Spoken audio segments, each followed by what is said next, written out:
Hello, कसे आहात सगळे? मजेत ना?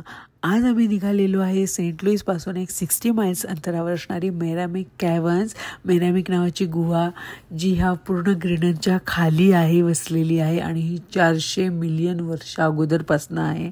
तर बघूया कशी आहे, एक छोटासा टूर.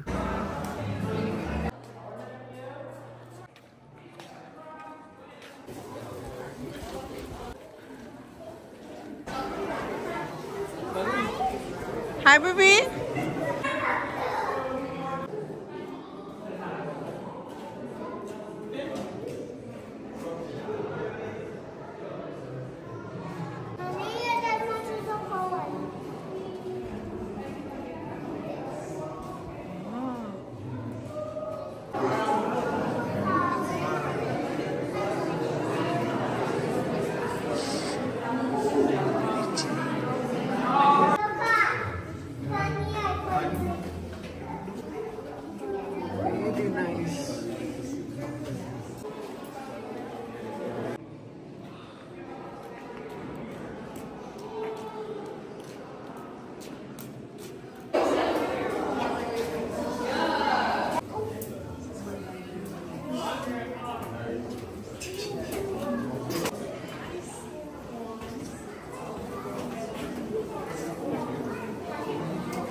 तर अशी ही सुंदर गुहा आहे इथली आणि त्यांनी खूप छान मेंटेन केली आहे. इतक्या वर्षापासूनची आहे ती. आणि हे जे आपण बघतो आहे हे स्टोन्स आहेत, व्हाईट स्टोन्सचे, ते पूर्ण स्पाइक्स जे आहेत ते व्हाईट स्टोनचे निघालेले आहेत. आणि आता आम्ही शॉपिंग एरियात आलेलो आहे. तर हे जे सगळे जे शॉपिंग आहे, चेसबोर्ड आहे हा, आणि खलबत्ता आहे, सगळं हे रिअल स्टोनचं बनलेलं आहे. आणि मला इथले जे नाईट लॅम्प्स होते ना ते भयंकर आवडले. ते दिसायला खूप सुंदर होते. आणि ट्रीज छान बनवले आहेत त्यांनी शॉपिंग एरियामध्ये, ते जास्त प्रमाणात बघायला मिळाले.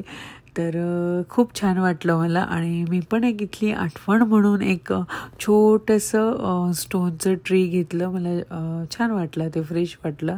तर अशी ही गुहा आहे, खूप सुंदर अशी गुहा आहे, खूप मस्त वाटलं आम्हाला. आणि आता आम्ही बोटिंगला निघालेलो आहे. तर ही लेझी रिवर आहे, याला लेझी रिवर म्हणतात. तर इथे ना काय करतात, रिव्हरच्या काठी सगळेजण कॅम्पिंग करतात, नाईट स्टे करतात आणि मस्त ट्यूब घ्यायची, त्यावर रिलॅक्स करायचं, खायचं प्यायचं, चिल करायचं आणि ऊन घेतात महत्त्वाची म्हणजे. तर असं हे निसर्गरम्य वातावरणात सगळं आहे, ॲडव्हेंचर्स आहे, खूप सुंदर आहे आणि थंड आहे, मस्त वाटतं उन्हाळ्यात. तर अशी ही जागा आहे, इथे आपण 2 दिवस मस्त घालू शकतो, नाईट स्टे करू शकतो. तर हा माझा छोटासा ब्लॉग होता. तर तुम्हाला हे जर हे आवडलं असेल तर लाईक करा आणि माझ्या चॅनलला सबस्क्राईब करा आणि एन्जॉय करा. बाय.